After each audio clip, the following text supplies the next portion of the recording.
Ms. Novak, you're a St. Francis Ministries Pharmacy Specialist. Yes. In that capacity, you are familiar with Sophia Thomas, the child subject of this suit. Yes. She is 5 years old, Yes. currently resides in a foster home in Randall County. Yes. And is that foster placement meeting all of her needs? Yes. Any special needs or special issues that have arisen with Sophia that we need to make the court aware of today? Nothing current since the report was filed. And is she doing well in her current placement? Yes, she is. Any concerns about her current placement? No, sir. Is that placement considered a long-term placement for Sophia? Yes. Have they expressed a possible interest in adopting Sophia? Yes, they have. Are they working towards becoming licensed so that they can adopt? They are a licensed home, sir. Okay, so this is a potential long-term adoptive home that Sophia is currently residing in. Correct. And it's stable? Yes. There's no criminal history in the home? No, sir. No history of substance abuse in the home? No, sir. It's a positive place for Sophia to be growing up and to live on a permanent basis. Yes. Child's mother is Selena Rice. Yes. Have you had any contact with Miss Rice? Not since January. In January, what type of contact did you have with Miss Rice? I texted her to let her know that I was the new worker receiving the case and I needed to go over her family plan of service with her. She responded a couple days later that asking for me to email her classes that she could do online. I responded a couple days after that back to her asking her to call me because I wasn't quite sure what she was referring to, and asking her to call me to go to discuss that and her family plan of services. And I have not had a response since then. So you took over the case in the first part of January, is that right? Yes, sir. From that point until now, the only conversations or contact you've had with Miss Rice is a couple of text messages explaining that you were the caseworker and that she needed to complete some services. Yes. She has not tried to call you back. She hasn't texted you back. And as far as you know, she has not started any services. Correct.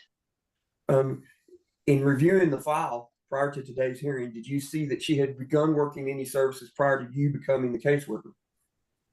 She had did a parenting, online parenting class, but it was not, it was the, sorry, the type of class was not focused on the reasons of removal, so we did not accept the certification of that class.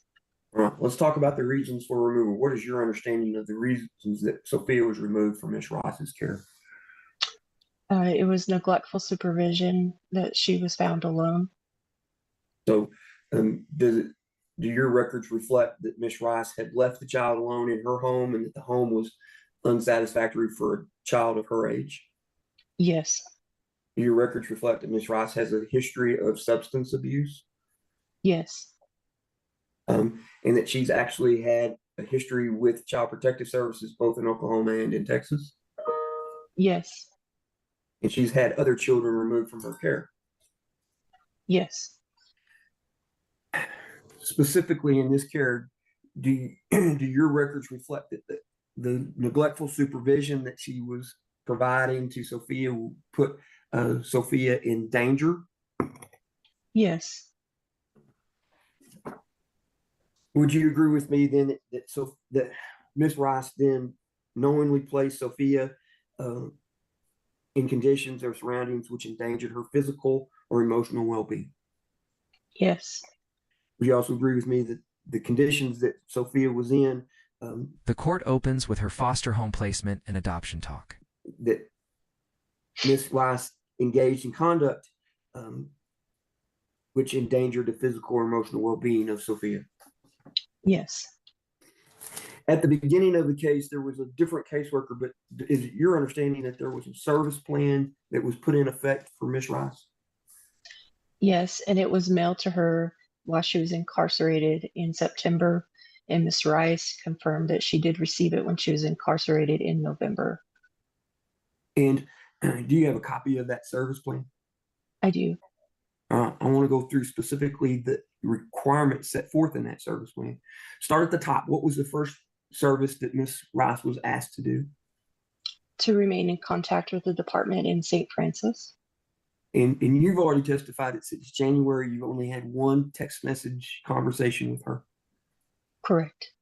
Does your records reflect that she remained in contact with prior caseworkers for St. Francis Ministries? It was minimal. There was only a couple conversations that I reviewed.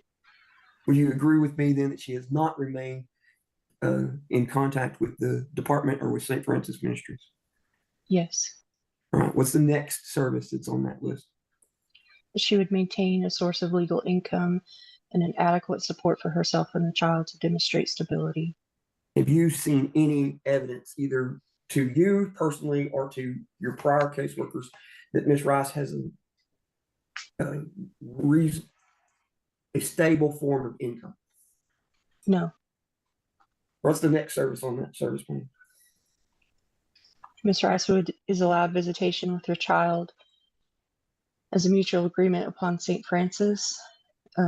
Virtual visits were offered and set up in November, and Ms. Rice made no contact to confirm or to attend visitations. So when was the last time that Ms. Rice had actual face-to-face contact with Sophia? It would be at the time of the removal. I don't know for sure if there was anything after that, sir. But for at least 6 months?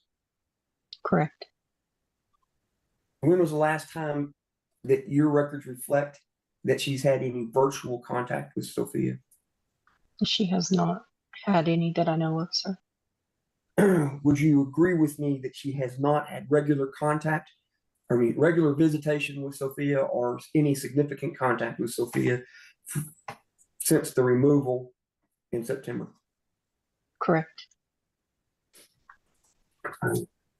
For the record, today is May the 9th of 2025. Yes. Is that right? And what day does your records reflect that Sophia was removed from Miss Rice? August 1st, 2024. And since that time, Sophia has been in the temporary custody of the Texas Department of Family and Protective Services? Yes. All right. So what's the next service after visitation on your service plan? That Ms. Rice should participate in probation services and requirements given to her by her probation officer. Are you aware if she is still on probation? I don't know if she is, sir. She's not made contact with you and you haven't been able to determine whether or not she's still on probation, what the status of her probation is. That is correct. Would you agree with me then that she has not satisfactorily completed that service also? Yes. She hasn't demonstrated or provided us with evidence that she's completed her probation. No, she has not. What's the next service on that list? Ms. Rice will actively participate in court-ordered services and follow recommendations of the providers.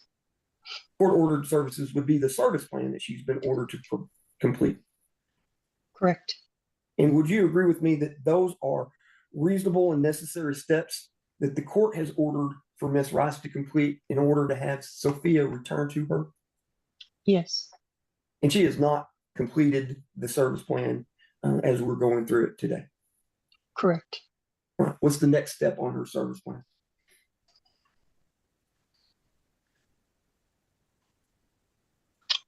At the request of St. Francis and/or providers, Ms. Rice will cooperate and sign any necessary releases of information. Do you know if she has provided any release of information for us at this time? She has not, no. What is the next service on your service list of services? Ms. Rice will maintain a home that is safe, stable, has all working utilities free from drugs and violence. All right, let's talk about her home. Do you know where she's living today? I do not. You've not had sufficient contact with her since January to determine what her living environment is. Correct. So would it be difficult for you to say that she has provided evidence of a safe and stable environment? I'm sorry, can you repeat that one? Can you tell us whether or not she has provided evidence of a safe and stable environment? I cannot. I don't know if she has, sir. What's the next service on your list? Ms. Rice will complete drug and alcohol assessment.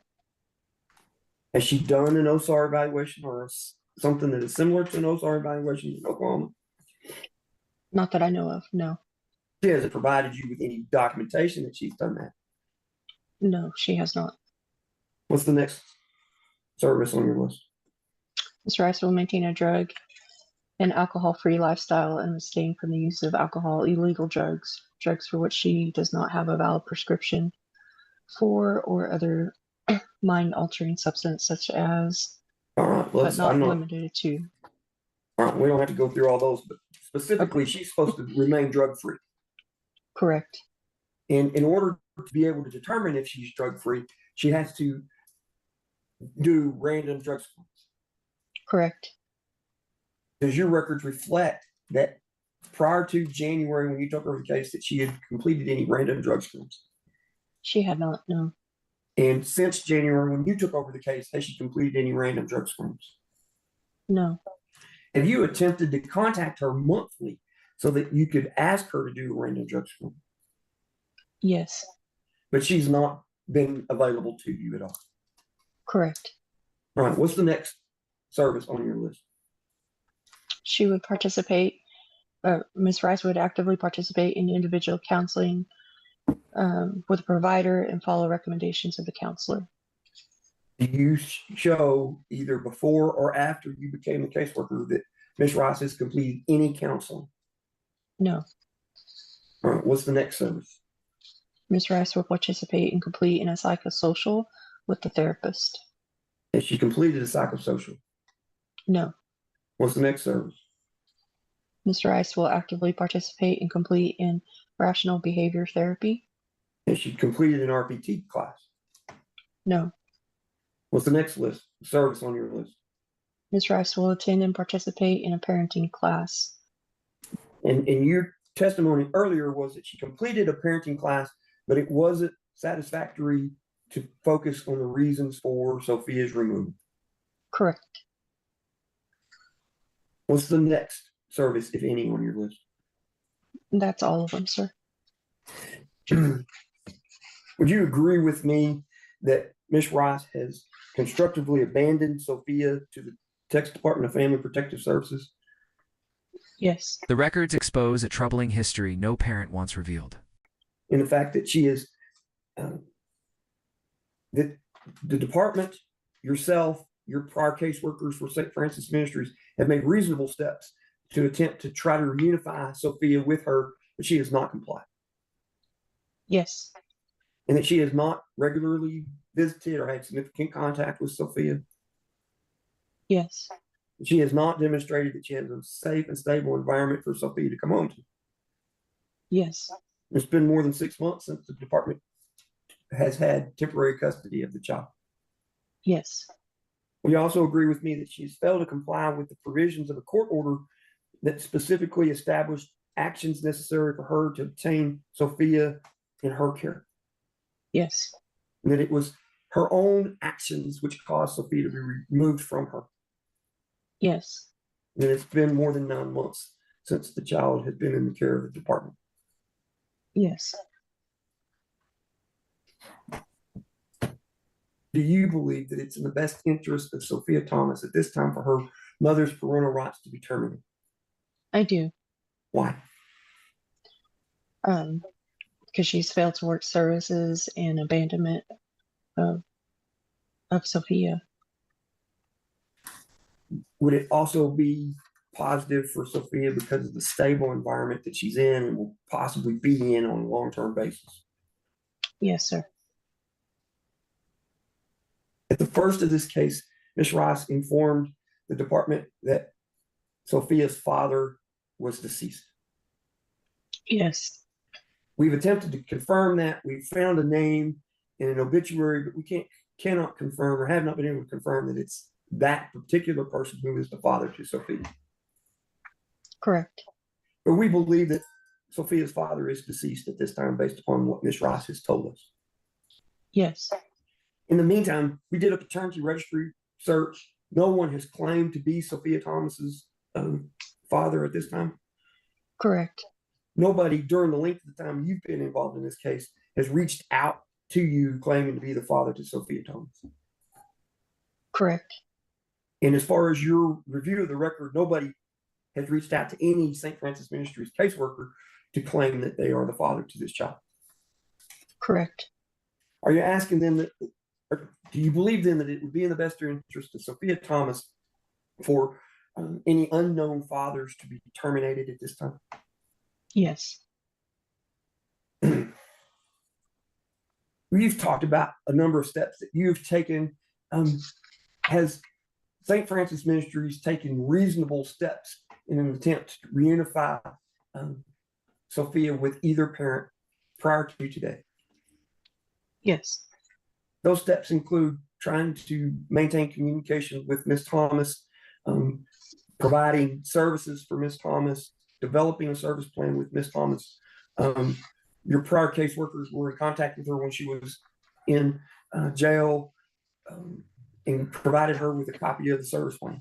Would you agree with all of those things were reasonable steps in an attempt to reunify Sophia with her mother or with an unknown father? Yes. Are you asking then that all parents' parental rights be terminated today and that the Department of Family Protective Services be named as a permanent managing conservator of Sophia Thomas? Yes. I'll pass it to Cheryl. All right, thank you, Mr. Barfield. Ma'am, did Ms. Rice ever take and fail any type of drug test ordered by this court? I don't have record that she ever took one, sir. Okay. So as we sit here today, we don't know, we just don't know whether she would be using drugs or not. Is that a fair statement? Yes. Do you know, did you have an address for her as we sit here today, current? I do not. I ran a search for her and it came back with her mother's address. Did any communication or letters go from the department to that address asking her to contact the department? No, sir. Okay. Is the main, when you sent texts, did they seem to go through to her phone, or did they come back undelivered? They all appear to be delivered. Okay. Can you recall her responding to any of your texts, say within the last couple of months? No, the only one was in January, sir. Okay. And I'm assuming you've had no phone contact with her. No, I've tried. I've left messages as well. And she has not picked up, sir.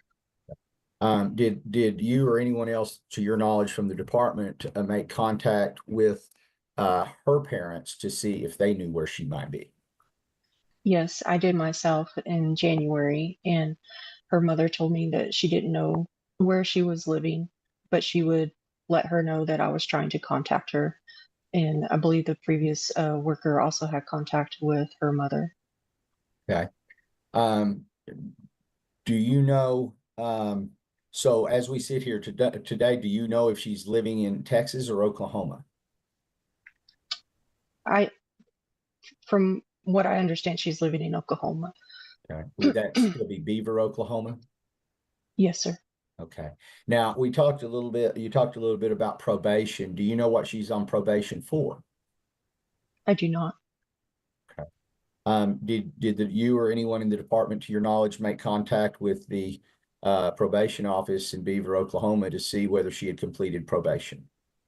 The previous worker did, and she was told that she needed to release information to talk to her, and Miss Rice did not sign one of those for us to be able to communicate with them. Okay, was it requested that Ms. Rice sign one of those releases so that the department could contact the probation office? I believe so, yes. Would you, so basically, would you say that Ms. Rice has wholly failed in her efforts to mitigate the reasons for removal? Yes, sir. Okay.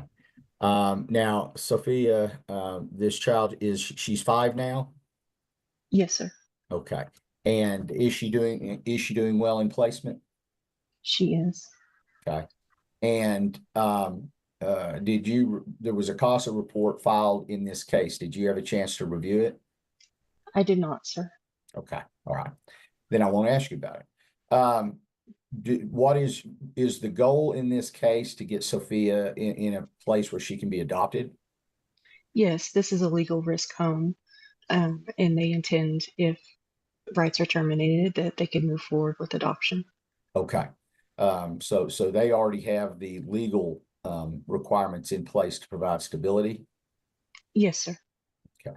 Is there anything that you could think of that would change your opinion that you've stated to this court regarding termination? No, sir. Okay. I'll pass the witness, Your Honor. All right, thank you, Mr. Nowak. Thank you so much, Judge. Ms. Novak, it's always good to see you. And I'm Vince Nowak, not Tracy Riley today. Ma'am, I just have a couple simple questions. What efforts have you or the department made to locate the unknown father or unknown fathers? Just from what Mr. Alvey has done, sir. And to your knowledge, what has Mr. Alvey done to locate unknown fathers? The posting, the search for the unknown father. What does that entail? To be honest, I don't know, sir. That's fair enough. Fair enough. Judge, I'll pass the witness. Thank you so much, sir. All right, Ma'am, thank you, ma'am. Mr. Harris? Your Honor, thank you. Just briefly, Ms. Novak, do you believe allowing the child to remain in current placement is in her best interest? I do. And do you further believe that terminating the rights of the mother and the unknown father to allow the current placement to adopt the child is in her best interest? I do. Thank you, Your Honor. Pass witness. All right. Mr. Alvey, anything further from the department? No, not this time, Your Honor. We would rest. All right, thank you. Mr. Barfield, any witnesses? I have no witnesses, Your Honor. Mr. Nowak? No, sir. Mr. Harris, any witnesses? None, Your Honor. All right, Mr. Harris, recommendations? Your Honor, based on the testimony presented today, I believe that it's in the best interest of Sophia Thomas for the parental rights of her mother, Selena Rice, to be terminated and to terminate the unknown father's parental rights to allow the current placement to move forward with an adoption. All right, thank you. And Casa, anything to add?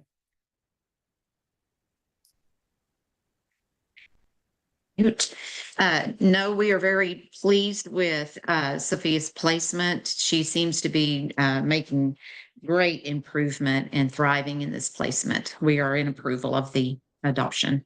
Okay, all right then. Ms. Novak, one other question I had. Yes, sir. Would you say that the creation of the service plan and trying to facilitate visits with the mother, were those reasonable efforts on the part of the department to reunify the child with mother? Yes, sir. Okay, all right, thank you. Okay, then. Then based on the evidence I've heard today, as well as the exhibits that have been admitted, I do find that it's in the best interest of the child, Sophia Thomas, that the parental rights of the mother, Selena Rice, be terminated. I'll terminate those rights today based on Texas Family Code, section 161.001, subsections B1D, E, N as in Nancy, and O. I further find that it's in the best interest of the child, Sophia Thomas, that the parental rights of any unknown father be terminated. I'll terminate any unknown father's rights today based on Texas Family Code, section 161.002, subsection B2, as well as the paternity registry search, which is on file and which has been admitted as an exhibit today, showing that no one has claimed paternity of Sophia. I'll name the department permanent managing conservator, continue Sophia's current placement. Does Ms. Cheney or Ms. Williamson, does Casa want to stay in this case or be dismissed? I'll stay would in, like to stay. Judge. Okay, all right. Then I'll continue Mr. Rick Harris as the child's attorney ad litem and Casa in this case. All other court-appointed relationships will be dismissed after all appellate and de novo periods have expired. All right, then we will have, I don't know that I have a date on here. Leslie, do you know what we have a date for our first review hearing? You happen to know, or Brittany, either one? I looked and August 6th would work. It's a day before the 90th day. Okay. Yeah, that works for us. Okay. Thank you, Leslie. All right, then I'll set our next review hearing for August 6th, 2025. That will be by Zoom like today's hearing, so parties can go on the court's online docket a day or two before August 6th to see exactly what time of day we'll have that hearing. All right, Mr. Abbott, this is the only hearing I had with you, and I don't have any other hearings until 1 o'clock. I've got 2 Randall County hearings this afternoon, so I'm going to go ahead and end the Zoom. I don't think any of you are involved in those cases, but excuse me, but I will, I'll start the Zoom again shortly before 1 o'clock this afternoon. If it pleases the court, Your Honor, if there's a possibility that I could talk to Mr. Nowak and Mr. Barfield briefly in either a breakout room or without others present. It's really not about this case, but it's about something else that I need to talk to them about. Yeah, I'll set up a breakout room and I'll just watch when you all sign off, then I'll cut the Zoom. Thank you, Judge. This is a motion for leave to intervene, and I have that there has been a motion to strike filed by the mother. This is involving the Warren children. All right, Ms. Wiggins is not with us. Mr. Pirtle represents the father. Mr. Warren, Mr. Pirtle's not with us, nor is Mr. Warren. Ms. Lucero represents the mother, Ms. Lancaster, Ms. Lucero and Ms. Lancaster are with us. Mr. Hamker represents the potential intervenors, the Lopezes, Joshua Lopez and Tina Lopez. They are all with us also. Ms. Wiggins, what she sent me, I'll read it now and then we can get started. Says, Courtney's recommendation for that hearing is that she does not have any objection to the intervention of Bill's clients, the Lopez family. That's all she said. Mr. Hamker, you filed a motion for leave to intervene. And there, as I said, Ms. Lucero has filed a motion to strike. So I guess the burden goes back to you. Do you have witnesses or just legal argument? Your Honor, I just have one witness. Okay. Who's that? Joshua Lopez. Okay. Mr. Lopez, if you'd unmute.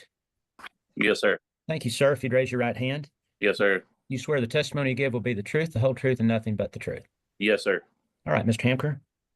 Mr. Lopez, your wife is there with you, correct, Tina? Yes, sir. And the two data also filed under 102-003-A12 is set forth in my motion to strike regarding foster parents, Your Honor, but as set forth in their testimony, they're not technically foster parents as of yet, so Your Honor. So I would just ask that their motion be stricken. Okay. I'm not in agreement that just because I think they'd qualify as a foster parent. And by the final order in this case, I think that that's in and of itself, the fact that neither parent was named a permanent managing conservator is proof enough that the appointment of the parents as or permanent sole or managing conservators would impair the physical health and emotional development of the kids. I think that's inherent in what I found at the final when I did not name the parents as the managing conservators. So I think it really comes down to the question, and I don't know the answer, is this still a pending suit after a final order? Because we have to have reviews, and that's what I want to hear about. And I'll give anybody who wants to an opportunity to brief it. But Your Honor, I do agree. I'll jump in. I do agree with Ms. Lucero's analysis of where we are procedural, that there's not a pending suit.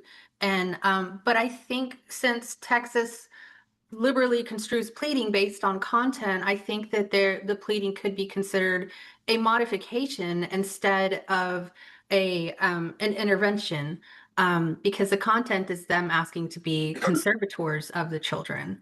And I know he doesn't plead the right standing ground exactly. I think he has standing under 102.004 section A. I mean, not only would naming the parents managing conservator be a danger to the children, but the department has consented on the record to them filing suit in this case. So I think my legal analysis is that this pleading could be construed as a modification. It still doesn't cite the correct standing statute, but I think we could give them an opportunity, or I asked the court give them an opportunity to amend and correct that standing ground if they feel that would be necessary. okay. Mr. Hamker, this is kind of your burden of proof. So you want to weigh in on why you think it's a pending suit?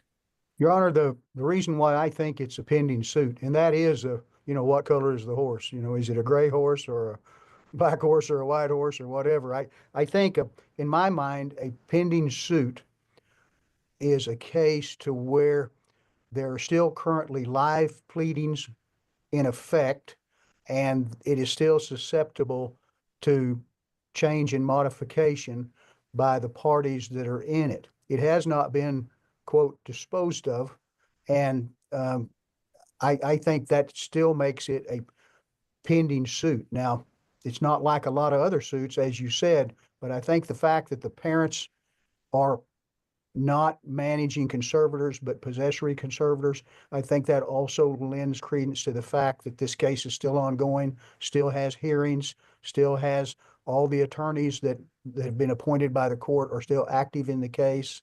And that's my position, that at least at this point in time, that it is still one where things are going to be conducted on. And Right. And with respect to the other points, I didn't get Lorraine's pleading until late yesterday evening. I didn't see it till this morning when I came in. It's probably not even gotten anybody. I filed a second amended petition to where I also pled these people in as people who just have had the children more than 6 months. I agree. I do not have the A part pled in this case. That could be the next thing that I plead, but I asked the court to liberally construe my terminology requesting for conservatorship in this suit to allow me to, on the record, amend my pleading to include 102.004A to save that complexity and extra paperwork. All right. Yes, sir, if I may, Uh-huh. I did have a, if the court would allow me to send it after this hearing, withhold its ruling. I did have a case, I'm sorry, I've had computer issues, that's nearly on point as far as whether this is still a pending suit. It's a Okay. case where the same type situation. CPS was named a sole managing, parents were possessory conservator, but it was considered still a final, it wasn't an ongoing pending suit. So if the court would just allow me time to get that, like I said, I had computer issues. Now, as far as Mr. Hamker's request to amend to 102.004 A, Section 1 states the order request is necessary because the child's present circumstances would significantly impair the child's physical health or emotional development. I don't see how that's applicable here. If the interveners, that's where the children are, so their current and present circumstances, I don't see how that's going to, impair the children. Now, it does say or number 2, where I guess the custodian in this case would be CPS or the department has consented to the suit. And I guess if you accept their consent at this time, Your Honor, that would cover them on that issue. But again, my argument is still that it's not a pending suit, Your Honor. That's really that's the main thing that I'm curious to see. And what Your they Honor, want. I may respond as well. Well, let me finish though. Oh, I yes, sir. don't buy the argument about 102.004A1. Okay. I've had that come up before. Okay. So, but it comes down to me, the one thing that I don't know the answer to is if there's case law that says whether, because we continue to have hearings after the final order, if that makes it a pending suit. I guess under that rationale, every suit affecting parent-child relationship until all the kids have turned 18 would be a pending suit. So I put this right along beside that, and I don't know the answer to it, but yeah, I'm going to give you time to provide that to me. I'm going to give all of you time to brief it, and then I'll make a ruling. So, Ms. Gutierrez, you had something else? Yes, Your Honor, I did want to, I think another basis for that final hearing in a CPS, even if the department is named permanent managing conservator, if it's construed as a live pleading ongoing, I think that affects the stability of the children. That means at any point after a final order, even if the case is in appeal, somebody could be trying to intervene. And I think that compromises one of the goals of a CPS case and one of the goals for the children of creating that stability. So I'd really like to see Ms. Lucero's case law as well. I am in agreement of her procedural analysis of where we are. I think a live pleading is a live pleading, and when we've got a final order, it's done. And I think that there is court oversight over the department's conservatorship of the children. And yes, the court makes orders as necessary on an ongoing basis of that role. But I think that's distinguishable from a live pleading in place. Well, so, but your witness testified that the department doesn't object to the intervention. Now it sounds like you're saying it is not a pending suit. Your Honor, we don't object. How do I explain this? We don't object to him filing a suit. We don't object to the intervention. We do think that, I think that it can't be an intervention because there's not a live pleading.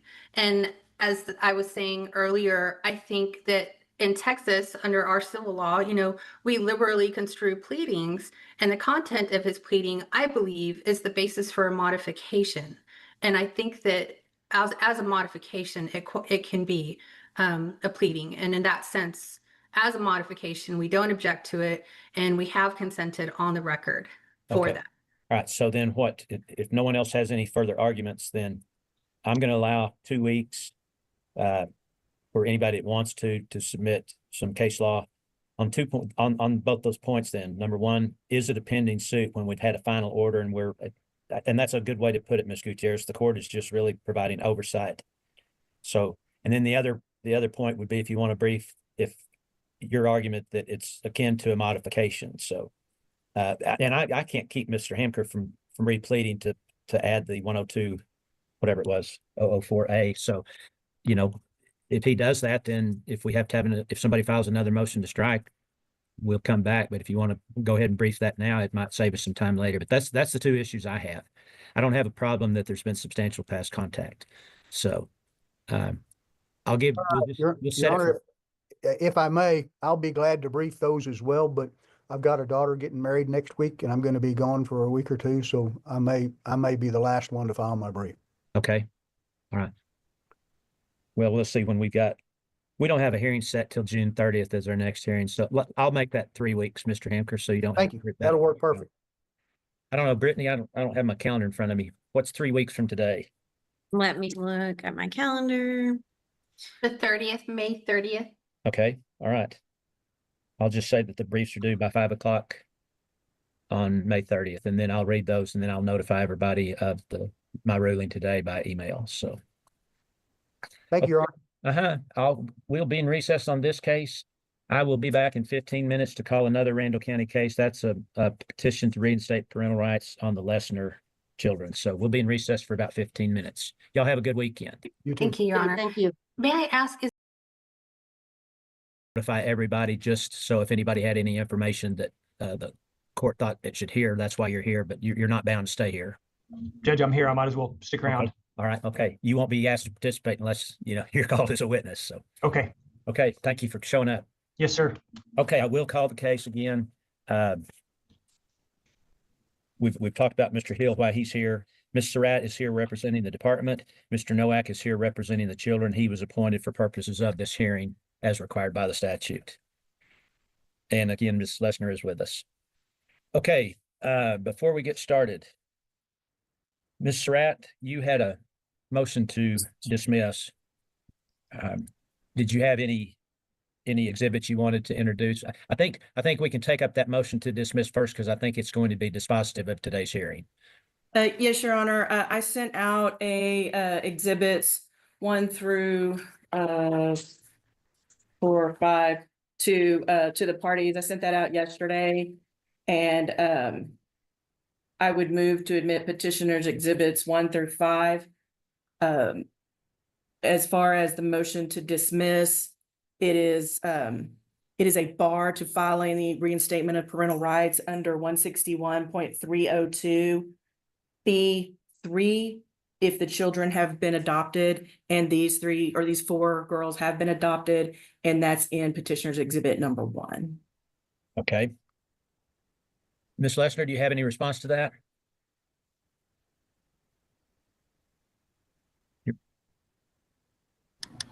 I don't know why I was muted, but I would object to allowing the state to have a dismissal knowing that my parental rights were illegally terminated. It doesn't matter how you cut the cheese on the rights terminated. the state asked the jury to terminate my parental rights simply because my husband at the time was accused of a crime. You cannot, under Texas state law, terminate parental rights on someone else's accusations. They had to find some kind of lawful reason to have me terminated from my parental rights, and they did not. The state has made those claims, and I have taken it up with the Department of Family and Protective Services in the commissioner's office, and they are the ones who told me there were no findings of guilt on my part, and I should have my children. Jerome Green stated that I should have possession of my daughters back in 2020 and asked me if they were at my house. And I told him no, they were All right, not Ms. in Lester, my let me interrupt you. Your rights were terminated. From what I read, that went to the seventh court. Wrongfully. Excuse me, don't interrupt me. That went to the Seventh Court of Appeals, and it was affirmed on November 26th of 2018. A petition for review was denied by the Texas Supreme Court. On June 3rd of 2019, the mandate issued. So your rights are terminated. And if you don't understand what Ms. Ratt was saying, the statute that allows you to ask for reinstatement of your parental rights, you must prove to the court that the children have not been adopted and the children are not subject to an adoption placement agreement. Plus, you have to have given notice 45 days prior to filing your petition to the department. These exhibits that have just been admitted show that the children have been adopted, and they show that you did not give 45 days notice of the filing of the petition prior to filing it. You gave the notice on the same day that you filed the petition. No, So- sir, I did not. Well, I according- gave that notice in December, and I have proof of that. According The to the exhibit, let me interrupt you. The children are adopted. Unless you can convince this court today that the children have not been adopted, I have no choice but to dismiss the case. That is a prerequisite to you to even file the petition. they were adopted illegally.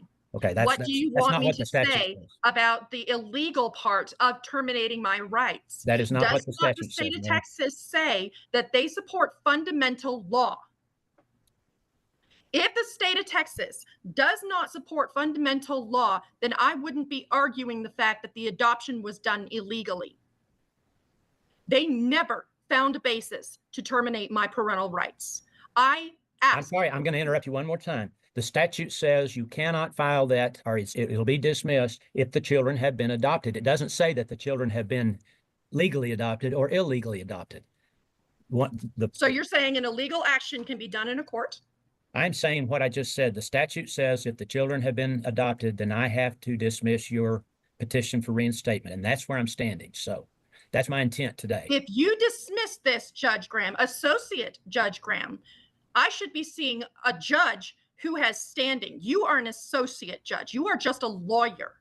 Do you understand that you right now are violating my constitutional rights as you did 8 years ago? No, ma'am, I don't. So again, unless you can present evidence that the children have not been adopted, I'm going to dismiss the case right now without any further testimony because the exhibits that have been admitted show that the children have been adopted. And the other exhibits stating that I did not file are not proving that I did file 45 days. That's not the state lying right there. Petitioner's Exhibit 2 is a certified copy of your notice of intent to file this petition. It was filed on March 14th, 2025 at 8:51 a.m. Your actual petition for reinstatement was filed on March 14th, 2025 at 8:51 a.m. So yes. That is incorrect. Well, that's on December 30th. You can take that my- up with, excuse me, you can take that up with the district clerk because they have certified that these are accurate records. So, If Mr. Nowak, you want to weigh in on this? You represent the children. Do you have recommendations for the motion today? I do, Judge, and I so appreciate your temperament and your patience. Mom's rights were terminated. The kids were adopted. I'm not going to disrupt that adoption because some crazy lady has some crazy theories. Me? I apologize for that, Judge. My recommendation to the court today is to dismiss whatever mom has filed. And Judge, I do apologize for my commentary earlier. That's fine. Okay. It may be fine to you, but that's defamation of character, Judge. Yeah, well, you know what? I'll defame your character all day long, lady. Judge, that's all I've got. Ms. Lessner, The court finds. Judge, can I confirm something real quick, Sure, Judge? Did yeah, you, uh-huh. did you admit my, Oh, my I 5 haven't, no. exhibits? Are there objections to 1 through 5? And I named them departments, exhibit 1 through 5, since I guess Ms. Lessner is actually the petitioner in this Yeah. particular situation. Okay. So no objection, Judge. All right, petitions course 1 through 5 are admitted. The court finds that based on the department's exhibit number 1, that the children were adopted. Illegally. And Under the table. I never got the adoption papers because they knew back in the day I would have argued that till the Listener, I'm cows. getting ready to mute you if you interrupt me one more time. Oh, but you can interrupt me, right? The order granting adoption was signed. It's in cause number 78010-L1 in the county court at law number 1. That order was signed by Judge Anderson on June 10th, 2020. And I'm looking at a certified copy of it under Department's Exhibit 1. Court finds that Ms. Lessner has not met the basic requirements to go forward with this petition because the children have been adopted. Therefore, I'm going to grant the motion to dismiss. All right, Ms. Lessner, you have 3 days, working days from today to file a de novo if you'd like for Judge Anderson to rehear this case. You have 20 days after I sign the judgment when it's presented to me to appeal this to the Court of Appeals. You understand that? I'll see you in federal court. Okay, I'll see you then. All right. Good. That's All of you. This was our last hearing for the day, so we'll stand in recess. Everybody have a good weekend. You too, Judge. Thank you. You too. Thank you. Good to Judge, see it's you. always good to end my week with you. You have a wonderful weekend, my Yeah, friend. well, Thank you it's so much. It's usually interesting on Fridays. I'll give you that. This one It's was nice to see how much you all know each other and are so buddy-buddy. Okay, y'all have a good weekend. You too, Judge. Thanks, Amy.